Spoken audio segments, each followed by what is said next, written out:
Hi friends, అన్నాన్ని ఇలా ఉడికించుకొని చూడండి ఫ్రెండ్స్. అన్నాన్ని ఇలా ఉడికించుకొని మెత్తగా చేసుకోవాలి ఫ్రెండ్స్. దీన్ని కొంచెం దద్దోజనంకి మెత్తగా ఉంటేనే బాగుంటుంది. పిల్లలు తినేటట్టు ఉండాలి, అప్పుడు చాలా టేస్టీగా ఉంటుంది. ఇలా మెత్తగా చేసుకొని కొంచెం అన్నం చల్లార్చిన తర్వాత అప్పుడు పెరుగు వేసుకోవాలి ఫ్రెండ్స్, లేదంటే పెరుగు ఇరిగిపోతుంది. టెంపుల్ స్టైల్ దద్దోజనం మీకు చేసి చూపిస్తాను. మీరు మీ ఇంట్లో చేసి మీ అమ్మవారికి పెట్టండి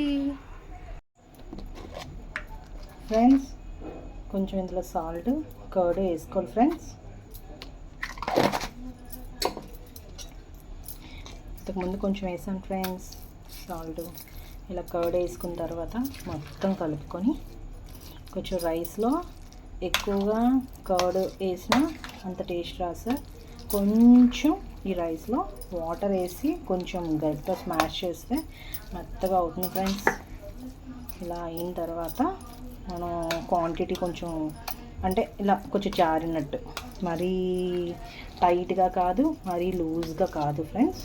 కొంచెం పిల్లలకు పెడతాం కదా అలా, అదే ప్రసాదం ఫ్రెండ్స్. కొంచెం తాలింపుకి అన్నీ రెడీ చేసుకున్నాను కదా ఇందాక,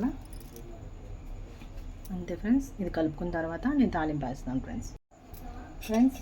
చూడండి, ఇలా ఇలా జారుతూ ఉండాలి ఫ్రెండ్స్.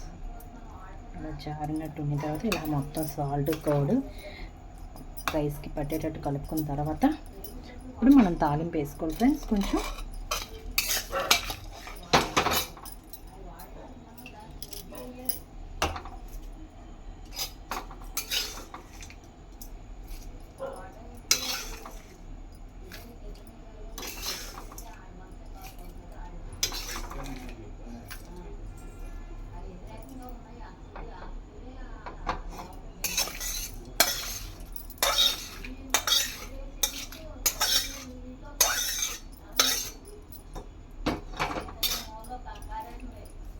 ఇది ఫ్రెండ్స్ మన దద్దోజనం, టెంపుల్ స్టైల్ దద్దోజనం ఫ్రెండ్స్.